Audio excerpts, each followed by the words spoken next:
बिस्मिल्लाहिर्रहमानिर्रहीम, अस्सलाम वालेकुम नाज़रीन। प्रोग्राम फोकस ऑन न्यूज़ के साथ मैं हूं आपका मेज़बान राजा सोहेल। नाज़रीन, हमने देखा कि गुज़श्ता चंद रोज़ कबल जो है कायद MQM जो है उनकी जानिब से तकरीर की गई, जिसके बाद जो है कराची की सियासत पर अगर नज़र दौड़ाई जाए और MQM के मुस्तकबिल के हवाले से अगर बात की जाए तो काफ़ी ज़्यादा तनकीद का निशाना बनाया गया मीडिया में। इस तकरीर के बाद जो है फ़ारूक सत्तार साहब ने एक प्रेस कॉन्फ्रेंस की, जिसमें कुछ MPs और MNAs उनके साथ मौजूद थे, जिन्होंने ये कहा कि कायद MQM के साथ उन्होंने लाताल्लुकी और MQM राब्ता कमेटी जो लंदन की थी उनसे लाताल्लुकी का ऐलान किया। उन्होंने फ़ारूक सत्तार साहब ने कहा, ये कि ख्याल था कि अब जितने भी फ़ैसले हैं वो रजिस्टर्ड पाकिस्तान में हैं। MQM पाकिस्तान जो जिसके हवाले से जो नाम जिनके ऊपर रजिस्टर्ड हैं वो फ़ारूक सत्तार साहब हैं, तो उनके फ़ैसले भी MQM के पाकिस्तान में होने चाहिए। जिसके बाद हमने ये देखा कि MQM के दफातर जो हैं वो जो सरकारी ज़मीनों के ऊपर मौजूद थे, सिंध हुकूमत ने उनको गिराना शुरू कर दिया। आज जो है राना सनाउल्लाह साहब के बयान आया, उन्होंने कहा कि सियासी दफातर को बंद कराना या गिराना जो है वो रेंजर्स के दायरा कार में नहीं आता। अल्ताफ़ हुसैन साहब अपनी सियासी मौत खुद मर गए हैं। इमरान खान साहब मुल्क से गद्दारी कर रहे हैं। जिसके जवाब में मुराद अली शाह जो CM है सिंध के, उनका कहना था कि MQM के दफातर गिराने का हुक्म मैंने दिया था, रेंजर्स ने नहीं दिया। हालात से बेखबर राना सनाउल्लाह की गलतफहमी दूर करने के लिए तैयार हूँ। आज के नाज़रीन प्रोग्राम में हम बात ये करेंगे और ये जानने की कोशिश करेंगे कि MQM का मुस्तकबिल क्या होगा, और एक आम तासुर जो है या सियासी माहिरीन के हवाले से बात की जाए तो एक तासुर ये डेवलप होता जा रहा है कि ये शायद फ़िल वक्त एक जो MQM के हवाले से या MQM के कायद के हवाले से जो तनकीद सामने आई थी पूरी दुनिया से, उसको कम करने के लिए फ़ारूक सत्तार साहब के एक टैक्टिक्स ज़रूर हो सकती है। वक्ती तौर पर उसको डिफ्यूज़ करने के हवाले से जो एक बन गया था, एक बहुत ज़्यादा लोगों की जानिब से तनकीद का निशाना बनाया जा रहा था MQM को, उसको ख़त्म करने के लिए या कम करने के लिए एक स्ट्रैटेजी हो सकती है MQM में से MQM के कायद को हटाना या उनको अलग करना नामुमकिन सी बात है। फ़ारूक सत्तार साहब अगर देखा जाए तो क्या हकीकतन राब्ता कमेटी लंदन या MQM के कायद की जानिब से, जो उन्होंने ख़ुद भी तौसीक की है फ़ारूक सत्तार की जो प्रेस कॉन्फ्रेंस थी, अगर कोई फ़ैसला किया जाता है या कोई राय सामने आती है तो क्या उसको ऑन नहीं किया जाएगा। हमने देखा इसके साथ साथ फ़ारूक सत्तार साहब की प्रेस कॉन्फ्रेंस के बाद जो डेवलपमेंट हुई उसमें सीनियर रहनुमा जो थे वो MQM को छोड़कर PSP पाक सरजमीन पार्टी जो है उसको ज्वाइन कर रहे हैं और बहुत से पार्टी से अलग हो रहे हैं। इरम अजीम फ़ारूकी साहिबा जो हैं वो MPA थी, उन्होंने अपनी सीट छोड़ दी और मुत्तहिदा कौमी मूवमेंट से अलहदगी इख्तियार कर ली। और हमने आसिफ हसनैन साहब को देखा जो MNA थे मुत्तहिदा कौमी मूवमेंट की सीट पर, उन्होंने छोड़कर पाक सरजमीन को जो है ज्वाइन कर लिया। डॉक्टर आमिर लियाकत जो हमने देखा था जब ये तकरीर आई थी तो तनकीद का निशाना जब बनाया जा रहा था तो वाहिद मुत्तहिदा कौमी मूवमेंट के रहनुमा थे जिन्होंने उसको डिफेंड करने की मीडिया पे कोशिश की। लेकिन एक दिन रेंजर्स की हिरासत में रहने के बाद अगले दिन जब उन्होंने प्रेस कॉन्फ्रेंस के बाद मीडिया पर बात की तो उन्होंने सियासत से ही किनाराकशी इख्तियार कर ली थी। मुस्तकबिल क्या होगा और क्या हकीकतन सियासी तौर पर उसको MQM को अलहदा किया जा रहा है, दफातर को बंद करना या सील करना या उनको तोड़ने के हवाले से सियासी माहिरीन का ये ख्याल है कि MQM को ख़त्म करने की कोशिश की जा रही है। MQM के आइन में से भी हमने ये देखा कि अल्ताफ़ हुसैन साहब का जो नाम है वो निकाल दिया गया है। मुस्तकबिल क्या होगा, सियासी मंजरनामा आने वाले दिनों में क्या होगा और मुत्तहिदा कौमी मूवमेंट का मुस्तकबिल क्या होगा, आज के प्रोग्राम में इन तमाम चीज़ों पर गुफ्तगू करेंगे। और उस पर बात करने के लिए हमारे साथ स्टूडियो में मौजूद है मुख्तार अहमद भट्ट साहब, सीनियर एनालिस्ट, उनको प्रोग्राम में खुशामदीद कहते हैं। सीनियर रहनुमा सैयद नजमी आलम साहब, पाकिस्तान पीपल्स पार्टी से ताल्लुक़ है, इनको भी प्रोग्राम में खुशामदीद कहते हैं। अब से कुछ देर में सैफ यार खान साहब हैं, लीडर है पाक सरजमीन पार्टी PSP के, वो हमें ज्वाइन करेंगे। मुत्तहिदा कौमी मूवमेंट की जानिब से जो है बारहा उनको, क्योंकि प्रोग्राम उन्हीं के लिए डिज़ाइन किया गया था तो उनका पॉइंट ऑफ व्यू आना ज़रूरी था। उनको जब प्रोग्राम में शामिल करने के लिए दावत दी गई है तो उनकी एक तरफ से राय ये आई है कि हमें रोका जा रहा है और मखसूस 1 या 2 सीनियर रहनुमा हैं जो पार्टी का मौक़िफ़ दे सकते हैं, वो पार्टी में इस वक्त शामिल नहीं है, लेकिन वो किसी वक्त भी प्रोग्राम में शामिल होने की कोशिश करना चाहें या शामिल होना चाहें तो ज़रूर करें। और हमारे जो हमारे प्रोड्यूसर हैं वो भी उनके साथ कांटेक्ट करने की कोशिश करेंगे ताकि उनका पॉइंट ऑफ व्यू भी ज़रूर आ सके। बट साहब आपसे आगाज़ करते हैं। एक तकरीर आती है और उसके बाद हमने देखा कि फ़ारूक सत्तार साहब जो हैं वो प्रेस कॉन्फ्रेंस करते हैं और अपने आप को MQM जो पाकिस्तान है उसको अलहदा कर लेते हैं MQM लंदन राब्ता कमेटी से भी, और राब्ता कमेटी जो पाकिस्तान है वो फ़ैसला करने की मजाज़ होती है। MQM के कायद की जानिब से ख्याल ये ज़ाहिर किया जा रहा था कि शायद इस पर तहफ़्फ़ुज़ात का इज़हार किया जाए और शायद वो उसकी तौसीक ना करें, लेकिन उन्होंने भी फ़ारूक सत्तार साहब की तमाम प्रेस कॉन्फ्रेंस की तौसीक की। उन्होंने कहा कि शदीद ज़हनी दबाव की वजह से वो मुस्तकबिल में जो है वो फ़ैसले नहीं कर पा रहे। आप ये समझ रहे हैं कि ये पहले इजाज़त ली गई होगी, पहले डिस्कशन की गई होगी फिर फारूक सत्तार साहब जो सबसे ज़्यादा अहम पॉइंट है, उन्होंने कहा कि हम आज़ाद हैं पाकिस्तान समेत दुनिया में किसी भी जगह पे मौजूद एमक्यूएम के लोगों से राब्ता करके राय लेने के हवाले से। तो ये फिर इशारा था कि लंदन जो राब्ता कमेटी है उसको अपने फैसलों से दूर करना ये मुमकिन नहीं है। देखें, ये एक बड़ा ही कॉम्प्लिकेटेड केस हो गया है और इसमें मुख्तलिफ तजज़िये और आरा आ रही हैं। असल में देखें, सोचने की बात यह है कि ये पार्टी 30 साल पुरानी है और अगर कोई ये समझता है कि ओवरनाइट इसको मतलब यह है कि ख़त्म किया जा सकता है, तो मेरा ख्याल है उससे ज़्यादा गलतफहमी और कोई नहीं हो सकती। किसको ओवरनाइट ख़त्म नहीं किया जा सकता? पार्टी को। अच्छा, अब सवाल ये पैदा होता है जो आपने कहा कि तकरीर की, इससे पहले भी अल्ताफ़ हुसैन जो हैं वो तकरीरें करते थे फ़ौज के बारे में, उनको डायरेक्टली गालियाँ निकालते थे, रेंजर्स को करते थे। लेकिन ये जो नारेबाजी इस दफ़ा हुई है, मैं नहीं लेना चाहता, मैं एक सच्चा पाकिस्तानी हूँ, कि उन्होंने नारा क्या लगाया पाकिस्तान के बारे में, ये पहली दफ़ा ऐसा हुआ है। तो पहले बेखबर थी सॉरी, जो इंतज़ामिया थी सिंध हुकूमत की बात की जाए या उधर आ रहा हूँ, पूरा आप सब जवाब सुने ना, मैं उधर ही आ रहा हूँ। तो ये एक्शन अगर लेना चाहिए था तो पहले भी लिया जा सकता था, कतई नज़र इसके कि उन्होंने इस वक्त जो एक्सट्रीम स्टेप लिया है, ये हो सकता है कि ना लिया जाता। ये जितने भी लोग अभी हैं, फारूक सत्तार हैं या पाक सरजमीन पार्टी के हैं, इनकी अपनी ज़ाती हैसियत तो कोई नहीं है ना। ये जो कुछ भी हैं ये अल्ताफ़ की वजह से थे और ये वो शख्स थे जिनकी मतलब एक इशारे के ऊपर पूरा कराची जो है वो बंद हो जाता था, एक पत्ता नहीं हिल सकता था यहाँ से। उनका बस हुक्म आना और पूरा कराची पैरालाइज हो जाता था। ये फ़र्क क्यों आ गया एकदम? अभी आगे चलते हैं ना, इसको थोड़ा फ़र्क आ गया। मैं आप ये कह रहे हैं कि एक कॉल के ऊपर जो है कराची बंद हो जाता था, आज जो है फ़र्क इसलिए आ गया। तो पिछले आपके घर के बाहर अगर मैं लिख दूं एमक्यूएम का दफ्तर है तो वो भी मिसमार हो जाएगा। पिछले 2 साल से मिसमार पे भी आते हैं। पिछले 2 साल से आपको पता है टारगेटेड ऑपरेशन चल रहा है कराची में। उसके बाद फिर नेशनल एक्शन प्लान शुरू हो गया। अब टारगेटेड ऑपरेशन में आपने देखा होगा कि ज़्यादातर जो क्या कहते हैं ज़ोर था वो एमक्यूएम के तरफ था। 90 ये एमक्यूएम के लिए था, हैं टारगेटेड ऑपरेशन? बेसिकली तो बज़ाहिर उनके लिए था। अब इसको आप जो भी आप तस्वीर का रुख बदल लें उससे कोई फ़र्क नहीं पड़ता। अच्छा, वजह क्या थी? वजह यही थी कि कराची जो है बदअमनी का शिकार था। तो एमक्यूएम की वजह से था?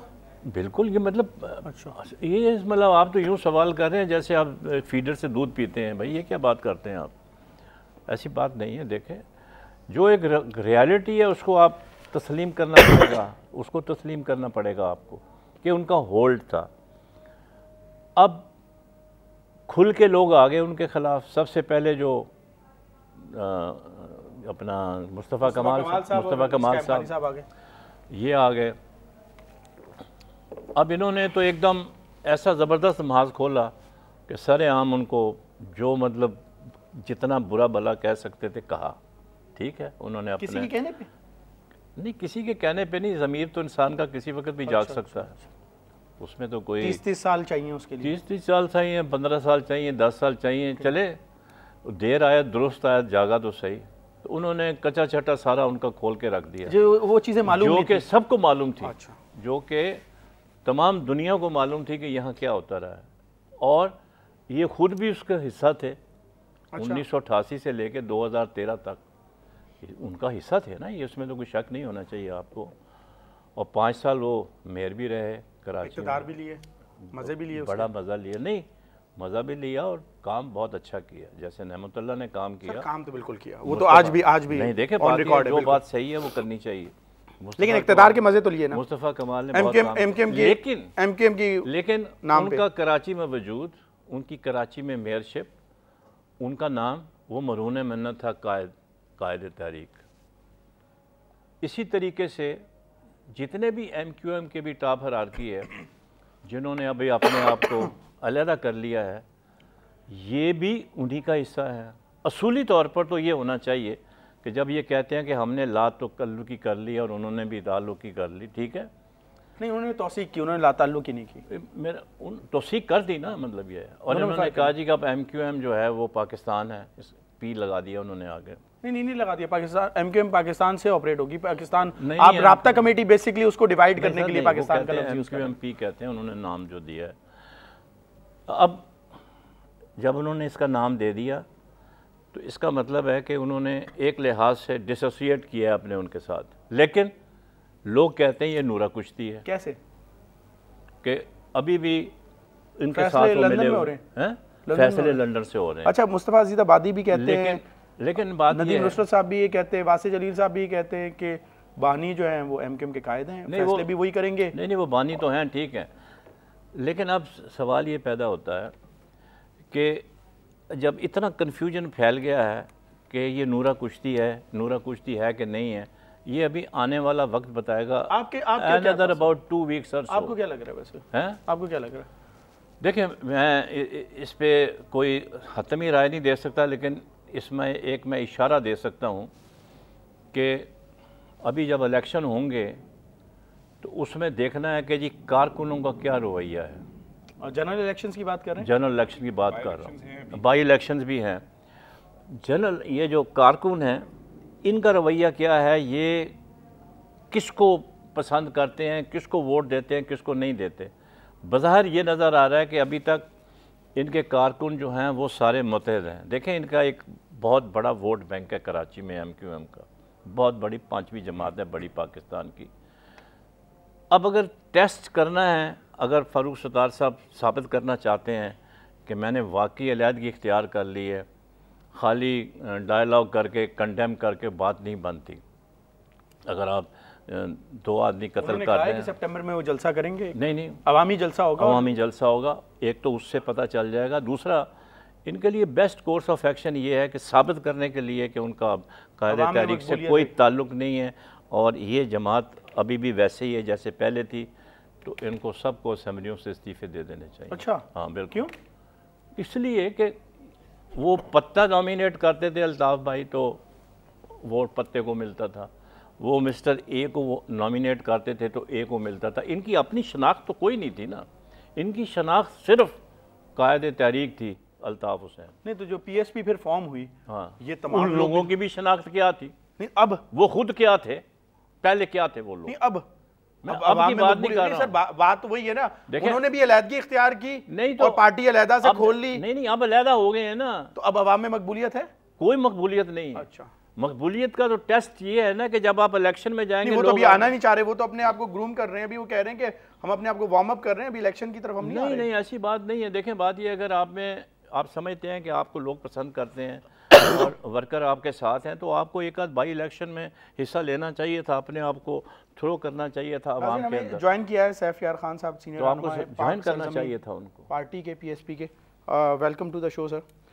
सैफ साहब, आपसे ये जानना चाहेंगे, अब मैं समझ नहीं पा रहा, पाकिस्तान की आवाम को भी हमारे समझाएं और आप हमें भी समझा दें।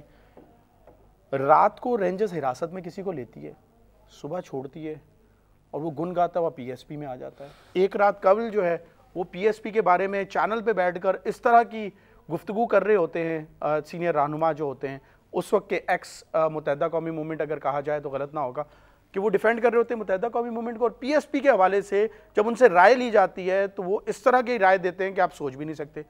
रात जो है वो हिरासत में रहते हैं रेंजर्स की, सुबह जो है वो उनको जब रिलीज़ किया जाता है तो वो नारे लगाते हुए PSP में आते हैं और वो फिर ऐसी कैंपेन डिज़ाइन करते हैं कि उनके साथ तो वहाँ पे जुल्म हो रहा था और उनके साथ ज़्यादती हो रही थी। ये कौन सी ऐसी कोई गिद्दड़ सिंगी है जो आप रात को पढ़ते हैं और वो कारकुन आपकी तरफ हो जाते हैं? देखिए, आप अगर आसिफ हसनैन भाई की खाली बात कर रहे हैं तो आसिफ हसनैन भाई राब्ते में थे और वो मुस्तफ़ा भाई की मसरूफियात दुबई जाने की वजह से डिले हो गया था और वो नहीं शामिल हो पाए थे। फ़ारूक सत्तार भाई ने उनको मैसेज नहीं दिया था, रेंजर्स ने उनको बुलाया था। तो लेकिन जब आसिफ हसनैन भाई के इल्म में आया और मुस्तफ़ा भाई के थे, जब वो इस्लामाबाद जा रहे थे तो इदारों ने उनको रोक लिया और उनसे बात की। जहाँ तक आपने ये बात की कि रात को सब निकलते हैं और सुबह चेंज हो जाते हैं, रात को रेंजर्स के पास जाते हैं, मैं तो रेंजर्स के पास से नहीं गया, मुझे तो किसी एजेंसी ने बुलाया, ना कोई कॉल है, आप मेरा फ़ोन रिकॉर्ड देख सकते हैं, ना किसी की मुझे कोई धमकी के कॉल आई, मैं कैसे चला गया, मुझे छोड़े इफ्तिखार भाई को कैसे आ गए 10। मैं यही बात कर रहा हूँ कि मैं सबूत मौजूद हूँ। चले मैं अपनी बात करता हूँ, मुझे कोई कॉल नहीं, मुझे किसी किस्म की कोई कॉल नहीं, मेरा रिकॉर्ड मौजूद है, ना मुझे किसी ने कहा कि आप जाओ। एक्चुअली हम डिफरेंस ऐसा आपको क्या नजर आया कि मुत्तहिदा कौमी मूवमेंट में रहने वाले तमाम सीनियर रहनुमा जिसके हवाले से तासुर ये था कि एमक्यूएम को चलाने में बड़ा उनका हाथ होता था, वो एकदम जो है उनसे खाइफ हो गए, इख्तिलाफात हुए? जी एकदम नहीं हुआ, ये सिलसिला एकदम नहीं है। हमारे बहुत सीनियर साथी भी और नीचे के कारकुनान भी और जिम्मेदारान भी जो है वो तंग आ चुके थे अल्ताफ हुसैन की हिट स्पीचों से। ये स्पीच एक दिन की स्पीच नहीं है जो मंजर आम पे आई है, इसमें तो हद कर दिया और अमेरिका वाले में इससे भी ज़्यादा हद कर दिया। लेकिन जो माजी में तमाम स्पीचें की वो तमाम की तमाम उससे तंग आ चुके थे। जो जिस तरह के वो मैसेजेस देते थे, जिस तरह की वो गुफ्तगू करते थे, कभी एंकर्स को गालियाँ दे रहे हैं, कभी मीडिया को निशाना तनकीद का निशाना बना रहे हैं, वैसे कोई फोरम तो छोड़ा नहीं ना। और आए दिन जो है वो आला इदारों को जो हमारी जानों की हिफाजत गलत हो रहा था, ये वैसे बिल्कुल गलत हो रहा था। और हम कई सालों से कोई दिल में रख के बैठा था, कोई खामोशी इख्तियार करके हमने कई मरतबा दबे लो, क्योंकि आप जानते हैं जब तक एक प्लेटफॉर्म नहीं आया था अनीस भाई और मुस्तफ़ा कमाल भाई की शक्ल में, तो किसी की जरूरत नहीं थी कि शहर में बोल सकता। क्यों? वजूहत आपके सामने कि आप चला सकते हैं, आजकल चला रहे हैं। मुझे तो नहीं मालूम भाई, मुझे आप तो अपने चैनल पे चला सकते थे जो आज चला रहे हैं। आपका मीडिया, आपका चैनल, आपके मीडिया और आपके पास, देखिए मैं गलत बयानी नहीं करूंगा, उनकी गुफ्तगू, मुझे नहीं मालूम मुझसे पहले किसी को आया हो, मुझे कभी किसी ने कॉल करके ये नहीं कहा कि आपने क्या चलाया। प्रोग्राम उनका चलता था, किसी की जरूरत नहीं होती थी 1 मिनट के लिए बात करने। आप जो और चैनल हैं जो और एक अपना वजूद माना जाता है इस पाकिस्तान में। अच्छा मीडिया को छोड़ देना, मैं तो आप कारकुन थे।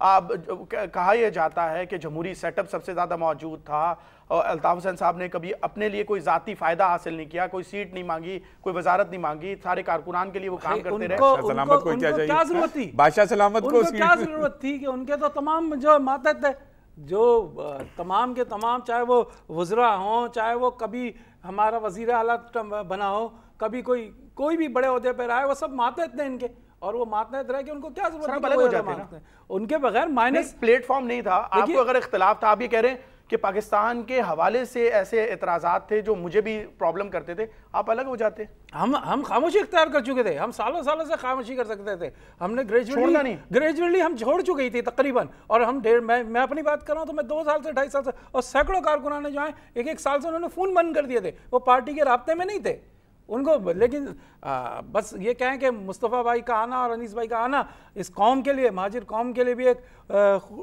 खुशी का पैगाम लाया, और उसने पाकिस्तान के धारे में शामिल होने के लिए। पीएसपी कौम परस्त जमात है नहीं, कौम परस्त नहीं, हम तो पूरे पाकिस्तान की बात कर रहे हैं। नहीं, आपने कहा देखिए अभी आप बात कर रहे हैं मुत्तहिदा कौमी मूवमेंट की, एमक्यूएम की, अल्ताफ हुसैन की, तो उससे रिलेटेड बात कर रहा हूँ।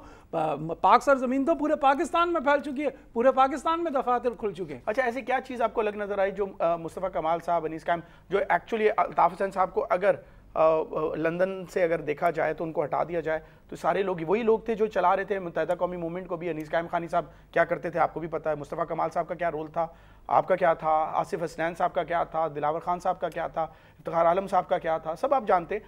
डॉक्टर सगीर साहब क्या रोल प्ले करते थे, ये तमाम वो लोग थे जो मुत्तहिदा कौमी मूवमेंट में बड़े फ़ाल थे। तो ऐसी क्या चीज़ आपको नज़र आती है पाक सरजमीन पार्टी में जो मुत्तहिदा कौमी मूवमेंट में नहीं? वतन परस्ती।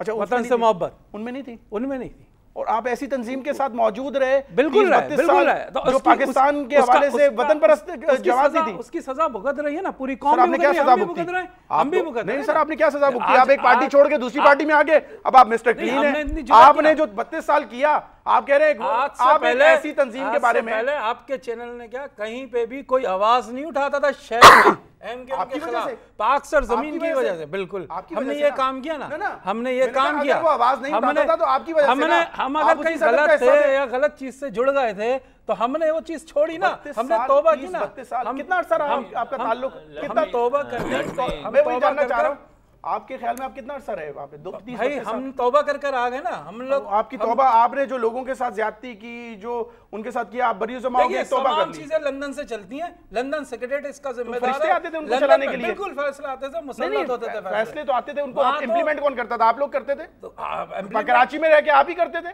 मेरे भाई जुड़े हुए थे ना उस सिस्टम। मैं वही तो कह रहा हूँ, आप भी उतने हिस्सेदार हैं। लेकिन हमने अच्छे काम भी तो किए ना, आप भी उतने हिस्सेदार हैं। हमने उन चीजों को उस तरह नहीं लिया ना, हमने अच्छे काम भी तो किए। आप उसकी सजा क्या, मतलब आप ये चाहते हैं कि आया हम वही उन्हीं के साथ जुड़े रहते? हमने ये गलती कर दी, हमने। आप इस वक्त इस बात को छोड़ के कि पाकिस्तान के खिलाफ एक नारा लगा और उसमें जो शरीक जुर्म है, जो लंदन से ये साजबाज किया गया और ये नया धोखा दिया जा रहा है कौम को, इस नुक्ते को छोड़ के आप हमारे माजी की बात मैं जानना चाह रहा हूं, आप मुस्तकबिल की बात करें ना, ताकि आवाम जो आज जो माजरत के साथ माजरत एक चीज बताइएगा सैफ साहब, मैं अपने जानने के लिए ना, मैं अपनी जात पे रख रहा हूँ, आपके लिए नहीं। फर्ज करें मैं कोई कत्ल किया हुआ हो या मैं क्रिमिनल हूँ और मैं आपके सामने आके बैठता हूँ, मैं बोलता हूँ मैं माफ कर दो, पिछली बातों को रहने दें, आगे मुस्तकबिल की बात करते हैं। मेरे ख्याल में ठीक है, मैं अपने लिए बात कर रहा हूँ। देखिए हम यही तो बात करना है कि उससे निकालना है ना। अच्छा, अब पीछे वाली बातों को भूल जाए, आगे बढ़े। नई कौम को उधर थोड़ी निकलना है। सर क्या चक्कर है? जिस तरह इन्होंने भी कहा कि हम ये देखते हैं कि मुत्तहिदा कौमी मूवमेंट के कायद, उन्होंने अकेले ने इस तरह की स्पीच नहीं की और ये पहली दफ़ा भी नहीं हुई कि इस तरह की स्पीच की गई हो। इन्होंने कहा कि बारहा एंकर्स के हवाले से भी, पाकिस्तान के हवाले से भी, मीडिया के हवाले से भी काफ़ी ज़्यादा बातें की गई। क्या वजह है कि आप लोगों को होश नहीं आता था पहले, एकदम ओवरनाइट आपको एकदम ख्याल आया कि ये तो पाकिस्तान के ख़िलाफ़ बातें हो रही हैं और ये सिर्फ और सिर्फ मुत्तहिदा कौमी मूवमेंट के कायद जो हैं वो कर रहे हैं, उनके दफातर भी सील कर दिए, हम उनके ऑफिस भी मिसमार कर रहे हैं। मैं फेवर नहीं कर रहा, मैं डिफ्रेंशिएट करना चाह रहा हूँ कि क्या वजह है कि और सियासी रहनुमा भी ये काम कर रहे हैं लेकिन आप उनकी तरफ तो कोई काम करने के लिए तैयार नहीं है। अगर आप इस तरह कह रहे हैं, और एमक्यूएम पे पाबंदी लगाने के हवाले से जिस तरह पिटीशन भी दायर की गई है, उस पर वफाकी हुकूमत का ये मौक़िफ़ है, नहीं पाबंदी नहीं लगानी चाहिए, उनको एक सेफ ग्राउंड देना चाहिए जिस पर। देखिए बात ये कि पिटीशन तो किसी इंडिविजुअल ने फाइल की है, यू कांट स्टॉप हिम ना, कोई कर रहा है जो कर ले, उस पर तो आप नहीं कर कुछ कह सकते। बात यह है कि अल्ताफ़ हुसैन ने जो उस दिन तकरीर की, ठीक है ना, ये नहीं होता कोई बुरा कि मैं अगर किसी इदारे को पे तनकीद कर दूं तो ये पाकिस्तान पे तनकीद मैं नहीं इसको गिनता हूँ। अगर मैं रेंजर्स पे तनकीद कर देता हूँ तो ये कोई पाकिस्तान पे तनकीद नहीं आती है, ठीक है। हर एक का राइट है कि वो बोले जी फलां इदारा सही काम नहीं कर रहा, लेकिन जिस तरह की लैंग्वेज उस दिन इस्तेमाल की गई पाकिस्तान के ख़िलाफ़ और उसके साथ ही चैनलों पे हमला करने के वादे लिए गए, जो भी हुआ चैनल पे उसने पूरी कौम को झंझोड़ दिया। ऐसा नहीं था कि हुकूमत, पूरा पाकिस्तान चिल्ला पड़ा, पूरा पाकिस्तान चिल्ला पड़ा कि ये क्या है। उसका रिएक्शन आना था क्या, मतलब देखिए ना, बात ये होती है एक पब्लिक ओपिनियन एक बहुत बड़ी चीज़ होती है। जिस वक्त वो लैंग्वेज इस्तेमाल की गई पूरे पाकिस्तान के चैनल्स ने, आप ही तमाम चैनल्स को हर जगह ये तकरीर हाईलाइट कर रहे थे, पूरी कौम ने उस पर रिएक्ट किया। जी ये क्या तरीका है, कैसे पाकिस्तान को गालियां दी गई, कैसे हुआ, उस पर रिएक्शन आया। जब पूरी कौम ने शोर किया, माफी मांगी वो एज यूजुअल, और आधे घंटे बाद अमेरिका में फिर नई टेप चला वो तो ड्रामा है। देखिए ना, बात ये है कि यहाँ पर उन्होंने फारूक सत्तार साहब को आगे बढ़ा दिया क्योंकि बेनतहा प्रेशर आ गया था कि भाई पूरे मुल्क से प्रेशर था, हर सूबे से, हर जगह से, मीडिया जिस तरह। अच्छा, ये डिस्कस था वैसे, ये मैं साथ साहब से भी पूछूंगा क्योंकि ये अंदर के आदमी है, जो इनके पास खबर होगी वो हमारे। मेरा तो अपना बिल्कुल ख्याल ये है कि डिस्कस हुआ था, क्या ये प्लान था, डिस्कस हुआ था? ये तो मैं नहीं कह सकता, देखिए ये तो बड़ी ऐसी बातें। अच्छा, साथ साहब से पूछ लो, अब फिर मैं आपकी तरफ आ गया, तो ये एक चीज मुझे नहीं पता, मैं ऐड कर लूं। देखिए आप यहाँ जो एक तो लंदन उसको ऑर्गेनाइज करवा रहा था तमाम चीज़ को, वो भूख हड़ताल को, और यहाँ वाले उनके एज ए सूरतकार काम कर रहे थे, वो ये बात अच्छी तरह जानते हैं। नहीं, उसके बाद वो ये बात अच्छी तरह जानते थे कि अल्ताफ़ हुसैन साहब इसी तरह की आजकल स्पीच करते हैं। कौन ये लंदन वाले? लंदन वाले तो खास तौर से, अच्छा, कराची वाले भी जानते थे। तो ये तमाम अरेंजमेंट करने की क्या जरूरत थी, क्यों कराया? तो भूख हड़ताल कैंप लगाया था, क्यों कराया? भूख हड़ताली कैंप का ही बता दूं, एक दिन पहले हम गए थे। भूख हड़ताली कैंप में अल्ताफ़ हुसैन की स्पीच का इंतजाम किया गया ना, और एक दो अहम तरीन सीनियर तरीन जिम्मेदार ने ये बात ऑन सोशल मीडिया पे मौजूद है, उन्होंने ये बात की, हम किस मुंह से पाकिस्तान जिंदाबाद का नारा लगाएंगे। देखिए ये सोशल मीडिया पे। अच्छा एक चीज बता दें साहब, एक चीज बता दें, मैं इनका जवाब कंप्लीट कर लूं। आपके ख्याल में जब वो प्रेस कॉन्फ्रेंस ऑर्गेनाइज की गई फारूक सत्तार साहब की जानिब से, आप ये समझते हैं ये प्लान थी, डिस्कस की गई थी, वहां से अप्रूवल आया, उसके बाद इन्होंने बिल्कुल लंदन की हिदायत पर हुआ जो कुछ हुआ? फारूक भाई मासूम आदमी है, अच्छा मासूम, वो किरदार अदा करते रहते हैं बेचारे, जो उनको रोल दिया जाता है। अब उनको चाहिए वो रोल अदा करना छोड़े और खुलकर बात करें। जी, अब उन्होंने क्लियर कर दिया, उन्होंने कहा उनकी मर्जी के बगैर। हम तो वाकई ओपन सीक्रेट है, ये जो यहाँ पे जो भूख हड़ताल थी ये लंदन का पूरा स्क्रिप्ट था। देखिए मैं आपको बता दूं, हम एक दिन पहले गए थे पीपल्स पार्टी के सीएम साहब, काफी हद तक चीजें सीएम साहब ने, मुझे बहुत हैरत हुई है ये सब हुआ। सीएम साहब के डायरेक्टर पे निसार खोड़ो साहब की सरबराही में हमारा वक्त गया, परवेज रशीद गए, शाह साहब ने इनफैक्ट ये बयान भी दिया कि हम इसको, सर मैं वही तो कह रहा हूँ ना, वहाँ पे बात हुई से मीटिंग भी तय हो अच्छा गई वहाँ थी। पर हम जब उनसे बात कर रहे थे, इजहार बैठे हुए थे और एक दो लोग बैठे हुए थे, तो अल्ताफ हुसैन भी आ गए माइक पर, उनकी भी आधे घंटे की एक तकरीर थी, वो हुई जो भी हुई। तो उस पर निसार खोड़ो साहब ने कहा कि हम इसलिए आए हैं कि आप अपना यहाँ से एक वफ्द भेजें जो आके सीएम साहब के साथ बैठे, हम इसको सॉर्ट आउट करें जो आपकी ग्रीवांसेस हैं, जो एक तरीका था। अल्ताफ हुसैन ने एग्री किया, दूसरे दिन का टाइम तय हो गया, वहाँ बड़ी अच्छी मीटिंग हुई, जिसके बाद निकल के जो एमक्यूएम के जो भी लोग आए थे उन्होंने मीडिया से सीएम साहब के, उन्होंने कोई नेगेटिव बात नहीं की, सीएम साहब ने उनको बहुत श्योर। अच्छा ये फिर सब एकदम क्यों बदल? मैं यही तो हैरान हूँ कि जब ये सब होने के बाद, मतलब इससे एक बात तो पता चलती है कि यहाँ पे बैठे हुए लोगों की कोई अल्ताफ हुसैन के सामने अहमियत नहीं है। अच्छा देखिए ना, इतने इजहार पार्लिमानी लीडर हैं, लीडर ऑफ अपोजिशन है, आम बात तो नहीं है ना, और उनके साथ सीनियर लोग आए थे, वो सारी एक बात करके मुतमईन होकर जा रहे हैं। अच्छा मुझे एक चीज समझाइएगा, और सडनली वहां से नजमी आलम साहब एक चीज समझाइएगा, आप सिंध हुकूमत को रिप्रेजेंट करते हैं इसलिए मैं आपसे पूछ रहा मैं हूं। पीपल्स पार्टी को करता हूं। पाकिस्तान पीपल्स पार्टी बेसिकली हुकूमत के नहीं, सिंध हुकूमत में है ना, मैं उस वजह से कहना चाह रहा हूँ। नहीं ठीक है, हुकूमती नुमाइंदे नहीं है, उस हुकूमती पार्टी के नुमाइंदे। आपसे ये जानना चाह रहा हूँ नजमी आलम साहब कि वो तमाम चीज़ें हो गई, क्या आप फारूक सत्तार साहब की जो स्पीच हुई है आप उसको ओन नहीं करते? आप ये कहते हैं कि ये सब चीज़ें जो हैं हम इसको नहीं मानते, इसीलिए हमने उनके दफातर सील भी कर दी और इनको हम सियासी सरगर्मियां नहीं करने देंगे। सियासी सरगर्मियां करें, कैसे कर सकेंगे? दफातर आपने बंद किया हुआ है, 9-0 बंद किया हुआ है, दफातर तमाम मिसमार कर रहे हैं। एक सेकंड मेरी बात, इनफैक्ट वो घांची वो शादी हॉल में पहुंचे हैं एक दिन कबल, उधर भी आपने दो अलग बातचीत जो मिक्स कर रहे हैं आप। देखिए एमक्यूएम को सियासत करने की में उनको कोई पाबंदी नहीं लगाई गई, अगर वरना ये मेयर के इलेक्शन हुए सब आए, फारूक सत्तार साहब सारा दिन केएमसी के अंदर बैठे रहे। हालांकि हम इतराज़ कर सकते थे कि भाई फारूक सत्तार यहाँ क्यों बैठे हैं, उनका कोई रोल नहीं बनता था, सारा दिन वो केएमसी बिल्डिंग के अंदर पोलिंग स्टेशन के अंदर बैठे रहे, उन्होंने सारी अपनी पोलिंग देखी।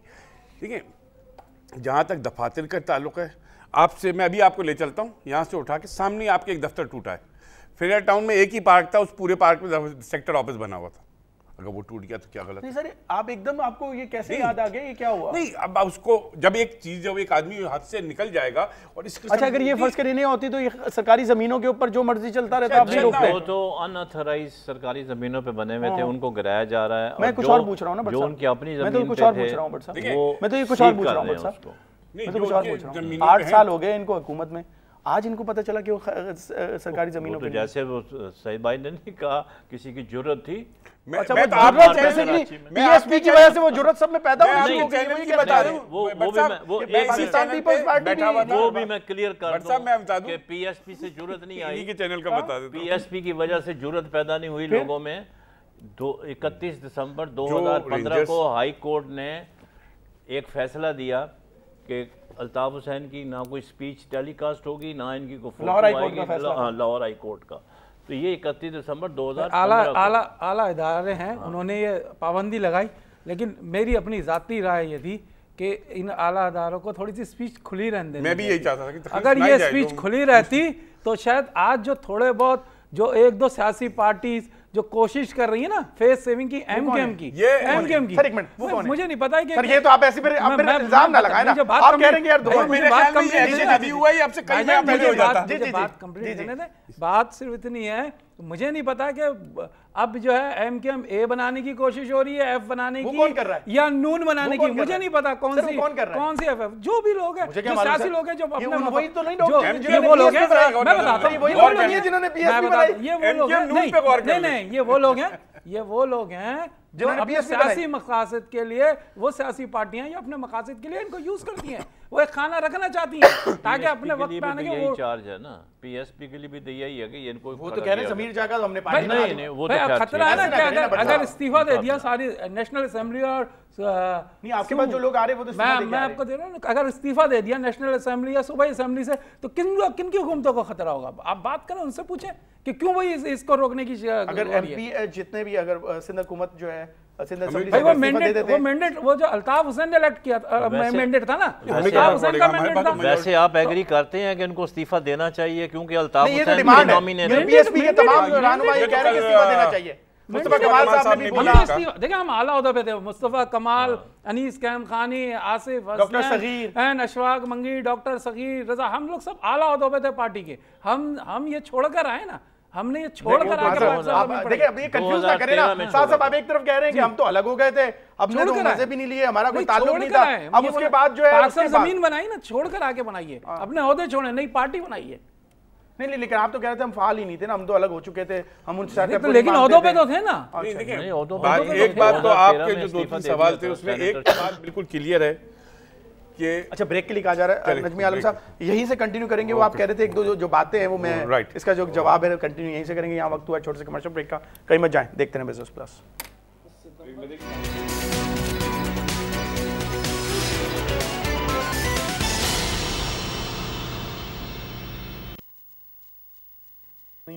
वेलकम बैक नाज़रीन। ब्रेक पे जाने से कभी जो है नजमी आलम साहब जो है अपना जवाब जो है वो कंक्लूड कर रहे थे। जी नजमी साहब, एक दो बातें कोई थी आप वो कहना चाह रहे थे। बात ये कि जो अब ये जो कंफ्यूजन है इसको अब क्लियर होना चाहिए। कौन सी वाली? ये कि फारूक सत्तार इधर हैं या उधर हैं। इधर मतलब कि वो अल्ताफ हुसैन से हट गए या ये आज मैं भी थोड़ी देर पहले नजर आ रहा है वैसे मुझे सियासी कारकुन मैं बिल्कुल इसको इस तरह ले रहा हूँ कि सिर्फ जो कुछ उस दिन हुआ, जिस दिन ये तकरीर हुई है, उसके पूरे मुल्क से जो रिएक्शन आया, पूरी दुनिया से आया, हर पाकिस्तानी को खून खोलेगा और खोलना चाहिए। अगर कोई पाकिस्तानी है तो उसको गुस्सा आना चाहिए, अगर उसको गुस्सा नहीं आया मैं उसको पाकिस्तानी मानने के लिए तैयार नहीं। नहीं नजमी भाई, जब वो अभी उसने तकरीर शुरू की थी पाकिस्तान के खिलाफ, तो माइक क्यों नहीं बंद किया उन्होंने? सर मैं वही तो कह रहा हूँ ना, देखिए एक तरह अभी तक उन्होंने फारूक सत्तार साहब का जो रवैया है, बस हमने लाताल्लुकी का ऐलान कर दिया, ये कर दिया, जो कि वो अगले दिन अमेरिका में तकरीर कर रहा है। भाई आप भी खड़े हो जाओ, अल्ताफ हुसैन के खिलाफ तकरीर करो कि ये गद्दारी क्यों अमेरिका में पाकिस्तान के खिलाफ तकरीर कर नहीं कर सकते। आज फारूक सत्तार साहब शरीफ उनके अंदर इतनी ताकत नहीं है। अगर कल रात आज की सुबह की जो है इतनी ताकत नहीं है। देखिए अभी अल्ताफ हुसैन भाई जो है उनसे हटके अब अल्ताफ साहब तो अभी चले आपको किसी को भी पार्टी के अंदर रह के कर सकते थे वैसे नहीं। देखें चले साहब का लफ्ज भी आपको किसी के लिए भी पर्सनली इज्जत के तौर पे लेते हैं, लेकिन ये सब ऑयवॉश है कि एमक्यूएम ने जो कुछ किया। अब ज़्यादा पूरे मुल्क से रिएक्शन आ रहा है, लोग इलेक्शन कमीशन जा रहे हैं, सुप्रीम कोर्ट में अपीलें कर रहे हैं कि ऐसा ना हो कि इसमें एमक्यूएम के वगैरह। तो जी अल्ताफ हुसैन टेम्पर्स को कूल करने के लिए अल्ताफ हुसैन ने तो पाकिस्तान आना नहीं है, बनाए जाओ केस, क्या फ़र्क पड़ता है। लेकिन बैक डोर से अभी भी सब कुछ अल्ताफ हुसैन है। अगर इसकी बिल्कुल मिसाल ये है कि वरना अरशद वोरा को खून नहीं आता और वो वसीम अख्तर को रोकता नहीं। उन्होंने सिराज दुरानी साहब को नहीं, वो उन्होंने वो जियो ने सब सुना दिया, तो छोड़े। अगर सिराज ने मुबारकबाद का फोन किया, ठीक है, अरशद वोरा को मैंने भी मुबारकबाद का, तो मुझे बात हुई, मैंने कहा मुबारक हो, ठीक है। बात यह है कि वरना वो चीज़ है रहन में, वरना वसीम अख्तर बोल जाता अल्ताफ भाई, उसको रोका गया, भाई मैं नाम नहीं लेना। मतलब मैं जानूँ ये सब कहने की बात है, ये सब आईवॉश है कि भाई जो प्रेशर कम हो जाए ताकि कहीं। अच्छा आपने कहा कि शायद अगर एमक्यूएम के कायद से अलग किया जाए तो वो शायद वो पजीराई हासिल ना कर सके। आप ये देखते हैं फारूक सत्तार साहब वो ग्रिप लेके आ सकेंगे विद इन पार्टी भी, अगर अलग कर लिया जाए, अगर वक्ती तौर पे इस मफरूजे को मान भी लिया जाए कि वो यहाँ से ऑपरेट करेंगे, उसको चलाएंगे, आप ये समझते हैं कि वो ग्रिप पार्टी के अंदर वर्कर्स के लिए, वोटर्स के लिए अपनी जाती हैसियत कोई नहीं है। इनकी जितने भी मेंबर हैं एमक्यूएम, और ये मुस्तफा कमाल साहब ने भी मैंने उनकी एक इंटरव्यू के दौरान सुना कि अगर फारूक सत्तार ये समझते हैं कि एमक्यूएम में रह के पार्टी को कंट्रोल कर सकते हैं, अगर ये हो सकता तो सबसे पहले हम लोग खुद करते हैं। इनकी अपनी भी जाती हैसियत कोई नहीं है। यहाँ बैठे ना वो साउथ अफ्रीका सेटअप, ये सेटअप, वो सेटअप, जो टेस्ट साउथ अफ्रीका का सेटअप, ये सारे जो टेस्ट है वो पता चलेगा। साथ आप साउथ अफ्रीका के सेटअप पे बात कर रहे हो, मुस्कुरा रहे हैं। ये सब ये तो ओपन सीक्रेट है, किसको नहीं पता? किसको नहीं पता। अच्छा लेकिन व्हाट्सएप आप समझते हो वो नहीं, आप ग्रिप नहीं आ सकती। देखेगा सवाल ही नहीं पैदा वोटर्स होता। किस तरफ जाएंगे? ये वही तो मैं आपसे कहने लगा हूं वोटर वोटर कि देखें, वोटर जो वोटर एमक्यूएम का वोटर था, जिसको आप महाजिर कहते हैं, उर्दू बोलने वाला वोटर, जो वोटर एमक्यूएम का वो वोटर सारा का सारा वतन परस्त है और इंशाल्लाह पाक सर जमीन के साथ। अच्छा मैं चाहूंगा जलसे के ऊपर आपकी जरा कमेंट जरूर आए। सितंबर में जलसे का उन्होंने बोला फारूक सत्तार। फारूक भाई से पूछ लीजिएगा डेट, मैं पहले से बता दूं। आप भी अभी तक फारूक भाई कहते हैं। मासूम आदमी है भाई, ये यूज हो रहे हैं अभी तक वो यूज हो रहे हैं। बरतानिया से जो लोग चला रहे हैं उनको बैठ के उनकी वो राब्ता कमेटी और वो जो डेट है शायद पूछ लीजिएगा, 17 सितंबर ना। अच्छा क्यों सितंबर में अनाउंस किया आपने मुझे बताया अभी। हाँ सितंबर में कहा है उन्होंने। हाँ सितंबर में उन्होंने, लेकिन डेट अभी अनाउंस नहीं की। वाली ये जिस एमक्यूएम में, उस एमक्यूएम की तो 17 सितंबर है डेट जलसे की। लेकिन अगर वो भी हुआ और अवामी जो मैंडेट जो है वो दिखा दिया, अवाम की ताकत दिखा दी, अब क्या समझते? मेरे प्यारे भाई, अब महाजिर कौम किसी उस बहकावे में नहीं आएगी। बहुत भुगत लिया, बहुत कुछ हो गया उर्दू बोलने वाले खासतौर से, क्योंकि उर्दू बोलने वाले की बात मैं इसलिए कर रहा हूँ कि आप पूरा प्रोग्राम एमक्यूएम से रिलेटेड कर रहे हैं। हम तो इस वक्त पूरे पाकिस्तान की बात कर रहे हैं। हम पूरे पाकिस्तान को एक नेशन बनाना चाहते हैं। अगर आप पूरे पाकिस्तान की बात कर रहे हैं तो क्या वजह है कि जो यूपी से लोग आए हैं वो अपने आप को महाजर कहते हैं, जो ईस्ट पंजाब से आए हैं उन्होंने कभी अपने आप को महाजर नहीं कहा। मैं खुद भी महाजर हूँ, मैं 47 में ईस्ट पंजाब से आया हूँ, मेरे सामने मेरे अजीज़ों को कत्ल किया गया, लेकिन मैं तो अपने आप को भी पाकिस्तानी कहता हूँ। ये आप लोगों ने ये क्या शुरू किया हुआ है, इसका आप मुझे जवाब दें। ये फिर अगर ये इस पे कोई प्रोग्राम अलग रख लेंगे तो बताएंगे। ये अलग नहीं, वैसे बताएं ना। ये नजमी भाई भी बैठे हैं, इनका भी ताल्लुक उसी वहाँ से है, उर्दू बोलने वाले। ये तमाम ये टॉपिक चेंज हो रहा है। एक्चुअली जब एहसास महरूमी काम में जमा हुआ था, उसका बेनिफिट लिया अल्ताफ हुसैन ने, उसको कैश कराया अल्ताफ हुसैन ने। आप भी उस वक्त साथ थे? हाँ बिल्कुल थे ना, मैं बता रहा हूँ उसका बेनिफिट लिया ना। हम तो अभी मैट्रिक किया था जब ये चीजें होंगी कि भाई अच्छा एमक्यूएम को बचाने की कोशिश की जा रही है वैसे इन तमाम मसले में से? बिल्कुल ऐसी है, बिल्कुल ऐसी है। वो किसकी तरफ बिल्कुल मैंने बोला ना, ये तो अब पूछे ना वो बताएंगे। ये तो जो देखिए फारूक भाई को एक राय है, एक मशवरा है। फारूक भाई मासूम आदमी है, अगर वो वाकई अलहदगी कर चुके हैं तो वो एक अलग पार्टी बनाए, अपना नजरिया कोशिश नहीं कर रही। वरना आज अभी आपने खुद अपने तो ये पार्टी तो उन्हीं के नाम की रजिस्टर्ड है, फारूक सत्तार के नाम की रजिस्टर्ड। वो इलेक्शन कमीशन में उनको इख्तियार है। अच्छा फारूक सत्तार भाई से पूछ लें कि उनका उस आइन में ओहदा क्या है, जो वहाँ जमा कराया उसमें ओहदा क्या है। और आज से 6-7 महीने पहले तो फारूक सत्तार राब्ता कमेटी के मेंबर भी नहीं थे। 6-7 माह पहले फारूक सत्तार राब्ता कमेटी के मेंबर नहीं थे। ये तो मखदूम अमीन फहीम सेटअप वाला काम तो नहीं हो रहा कि जब वो पाबंदी लगाई गई तो बेनजीर साहबा जो है वो दुबई से बैठ के आइन जमा है, और अमीन फहीम साहब यहाँ पे मौजूद थे। सवाल छोड़ के आ रहा हूँ, उससे पूछ ले कि आइन जो जमा है उसमें आपका ओहदा क्या है। दूसरी बात ये कि फारूक सत्तार तो खुद जो है, फारूक भाई हमारे मासूम भाई, वो तो खुद राब्ता कमेटी के रुकन भी नहीं रहे कुछ माह पहले। डिप्टी कन्वीनर तो बहुत दूर। जी आप ये समझते हैं कि कहीं पीपल्स पार्टी वाला जो है दोबारा उस वक्त हम इतनी वो उस तरह नहीं था जिस तरह आप उसको दोनों को एक जैसे सिनारियो हम नहीं रखे। उसकी वजह ये थी कि उस वक्त हमें जो पार्टी रजिस्ट्रेशन का मसला था, इसलिए पार्लियामेंटेरियन बनाई। वो पार्लियामेंटेरियन किसके नाम पे थी? अमीन फहीम। एक आदमी के नाम पे 2 पार्टियां तो नहीं हो सकती ना। वही चीज अब आपको लग रहा है वो मजबूरी थी। अच्छा आपको ये याद है, मैं देखा पीछे जाऊंगा, बातें खुलेंगी। वजीर आजम बनाने के हवाले से पेशकश हुई थी किसको? अमीन फहीम साहब को। हुई थी, बिल्कुल हुई थी, और उन्होंने एग्री ऑलमोस्ट कर लिया था। फिर एक सेकंड, बीबी की तरफ से ये बात आई थी कि मैं आपको बता दूं, इत्तेफाक से एक मैं बंदे का नाम नहीं लूंगा, वो उसी ने मुझे सारे वर्ड्स बताए थे। उसने कहा मैं उस वक्त उस जगह था कि वो उसने कहा जब मखदूम साहब को से मुलाकात की और कहा प्राइम मिनिस्टर, उन्होंने कहा कि आप मुझे प्राइम मिनिस्टर बनाना चाहते हैं, आपका बहुत बहुत शुक्रिया, आप ये कॉल मुझे बेनज़ीर साहिबा से करा दें। मैं उस वक्त प्राइम मिनिस्टर बनूंगा जब बेनज़ीर मतलब ऑपरेटिव वही बताना चाह, मैं यही आपको बताना चाह रहा हूं, बेनज़ीर साहिबा के बगैर मैं जो प्राइम मिनिस्टर नहीं चाहिए, उनकी अप्रूवल, आप उनसे अप्रूवल ले लें। ठीक है साहब, आपके ख्याल में अब एमक्यूएम के मुस्तकबिल की तरफ आते हैं। हम चाहते हैं पाक सर ज़मीन पार्टी हो या पीटीआई। आप ये समझते हैं कि शहरी इलाकों की अगर खास तौर पर बात की जाए सिंध के, वो मुत्तहिदा कौमी मूवमेंट का अल्टरनेटिव कोई और पार्टी हो सकती है? बिल्कुल। देखिए पहले तो लोग, कराची के लोग ये कहते थे, आपने देखा होगा पीटीआई को वोट पड़े थे लास्ट जो इलेक्शन हुए थे 2013 उसमें, हाँ उसमें पीटीआई को वोट पड़े थे। ये क्या था, ये अवाम को ढूंढ रहे थे, यहाँ के लोग चेंज ढूंढ रहे थे। अब पाक सरजमीन आ गई है। एक बात बताए, क्या वजह है फिर वो बल्दियाती सेटअप में पीटीआई को वो पजीराई नहीं मिल सकी? बल्दियाती सेटअप में देखिए उनकी अपनी पीटीआई की पॉलिसीज हैं, वो अवाम पे बात नहीं कर पाए, फिर वो ऐसे कुछ उन्होंने इकदाम कर लिए कि वो एक इलाके तक महदूद हो गए। ये वजूहत थी जिसकी वजह से वो, आपने देखा होगा पंजाब में भी उनको हौसला अफजा कोई सीट्स नहीं मिली। रेंजर्स की सुपरविजन में बाई इलेक्शन होता है, रेंजर्स की सुपरविजन में बाई इलेक्शन होता है, टारगेटेड ऑपरेशन भी जारी है, इल्ज़ामात की बौछार है, फिर भी 1,10,000 वोट लेते हैं। नहीं, उसके बाद जो 2 इलेक्शन हुए, जब पाक सरजमीन आ गई, उसमें जब मैं बता रहा हूँ, उसमें 3%, 6% पे वोट बैंक आ गए, 6% पे 6% पे वोट बैंक आ गया। जब 1.5 लाख वोट लेते थे, वहां पे 7-7 हज़ार वोट पे चला गया। फिर कश्मीर की 2 सीटें हार गई। ये पाक सरजमीन पार्टी के बाद कश्मीर की सीटें तो वैसे ही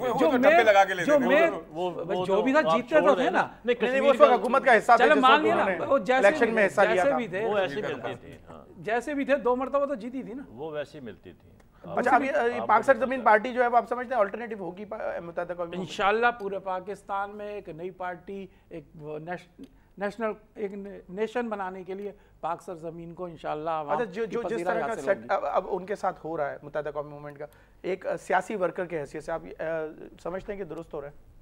देखिए, जो वहाँ से बैठ के जो कुछ ऑपरेट हो रहा है, जो सिस्टम चलाया जा रहा है, यकीनी तौर पर लॉ एनफोर्समेंट एजेंसीज को और हुकूमतों को, दोनों हुकूमतों को ये चाहिए कि मिलकर बैठें और रेफरेंस दाखिल करें, सुप्रीम कोर्ट में भेजें और इस पर बैठना। Sir, you live with a gun, you die with a gun, simple बात है। आपने जो कुछ कराची के यूथ में और जिस तरीके से शिद्दत पसंदी अल्ताफ हुसैन ने पैदा की, अफसोस होता है जब ये कितने दिन में पैदा हुई वैसे? सर, एक दिन जब से इन्होंने की शुरू हुई, इन्होंने नहीं, मेरी मैं मौजूद थे सबसे बड़ी सियासी जमात के तौर पे। नहीं, अब देखिए बात ये है कि यही तो हम वो चीजें, मैं तो इनसे भी कहूँगा पीएसपी के दोस्तों से कि खुदा के वास्ते, एक तो जो हमारे उर्दू, मैं खुद उर्दू में हूँ, उनके लिए कि जो भी लोग, एक देखिए एक माइंडसेट बन जाता है। मैं आमतौर पे एमक्यूएम के लड़कों का यहाँ देखता था कि इंतहा से ज़्यादा एग्रेसिव, तो ये ज़रा सी बात पे पता नहीं मैं सेक्टर से आया हूँ, मतलब ये उनका था कि सेक्टर से आ गए तो बस खुदा ना खास्ता कुछ भी हो जाए। तो प्लीज़ इस माइंडसेट को चेंज कराएं। वो हमारी पूरी जनरेशन उर्दू स्पीकिंग की, मैं तो कहता हूँ हमारे तो बच्चों के आइडियल बदल दिए इन्होंने। अच्छा, बट इसको चेंज कराने की कोशिश करें। आप ये समझते, जिस तरह आपने कहा कि अल्टरनेटिव जमात के तौर पर हमने पीएसपी को देखा, ये सियासी दफातर को गिराना, ये उनको दफातर को सीज करना और इनको दीवार से लगाना है मुत्तहिदा कौम, आप ये समझते हैं कि किसी और सियासी जमात का जो है स्टेक होल्डर बनाने की कोशिश है? बाई नहीं करता हूँ। अगर इलीगल कंस्ट्रक्शन हुई है, एमक्यूएम के दफातर गिराए जा रहे हैं, तो एमक्यूएम की कायद की तकरीर के बाद याद आता है, बाद आता है। और पूरी कराची के अंदर जो एनक्रोचमेंट है, सबको गिराएं, सबको गिराएं, लोग सड़कों पे चल नहीं सकते। यही बात मुस्तफा भाई हमने अपनी प्रेस कॉन्फ्रेंस में कहा, देखिए गिराना सही कर रहे हैं, क्या तरीका कार गैर कानूनी जगह पे, लेकिन ये हल नहीं है। ये क्या तरीका कार? ये हल नहीं है। हल ये है, ठीक है, वो सही कर रहे हैं क्योंकि वो इलीगल जगह पे गिराना चाहिए, मगर सब जगह होना चाहिए। लेकिन सब जगह भी होना चाहिए। लेकिन देखिए, ये हल नहीं है ना। ये हम जो कह रहे हैं ना कि नीचे के कारकुन को गिरफ्तार करके, ये हल नहीं है। आप फैक्ट्री तो बंद नहीं कर रहे, जहां फैक्ट्री ऑपरेट हो रही है, ये सिस्टम जो स्विच ऑन ऑफ कर रहा है, जो सारा सिस्टम है, वो फैक्ट्री नहीं, वो हुकूमत की जिम्मेदारी है। हुकूमत रेफरेंस भेजेगी। 30 साल से फैक्ट्री में प्रोडक्शन हो रही है। ब्रिटिश गवर्नमेंट से बात करने में, खत लिखने से मसला हल नहीं होगा। 30 साल में जो फैक्ट्री में प्रोडक्शन हुई है, वो ओवरनाइट में तो खत्म नहीं हो सकती, इसको टाइम लगेगा। एक मुल्क के खिलाफ गद्दारी का नारा लगा, एक मुल्क को पाकिस्तान के खिलाफ लगा, काय का टाइम लगेगा? क्यों एक हफ्ता हो गया? क्यों एक हफ्ता हो गया कि अभी तक रेफरेंस नहीं भेजा गया?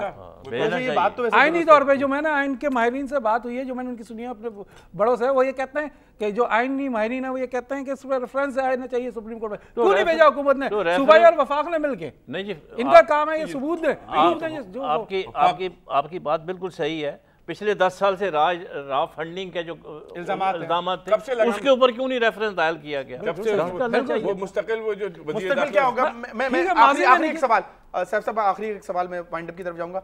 आपके ख्याल में एमक्यूएम के मुस्तकबिल के हवाले से अगर बात की जाए, अब सियासी मंजरनामे में क्या किरदार देखते हैं? देखिए, पाकिस्तान का मुस्तकबिल बचाना है, पाकिस्तान का मुस्तकबिल बनाना है, पाकिस्तान को मजबूत करना है, पाकिस्तान को एक नेशन बनाना है और मुल्क के बाहर जो खतरात मंडला रहे हैं, जो अंदर खतरात है, इनको दूर करना है। तो यकीनी तौर पर अल्ताफ हुसैन पे और उनके साथ जो भी लोग जुड़े हुए हैं, खासतौर से लंदन में बैठे जो लोग, इन पर पाबंदी लगानी चाहिए। एमक्यूएम के नाम पे भी पाबंदी लगानी चाहिए। खाली मारने से चीज़ खत्म नहीं हो जाती। किसको मारने से?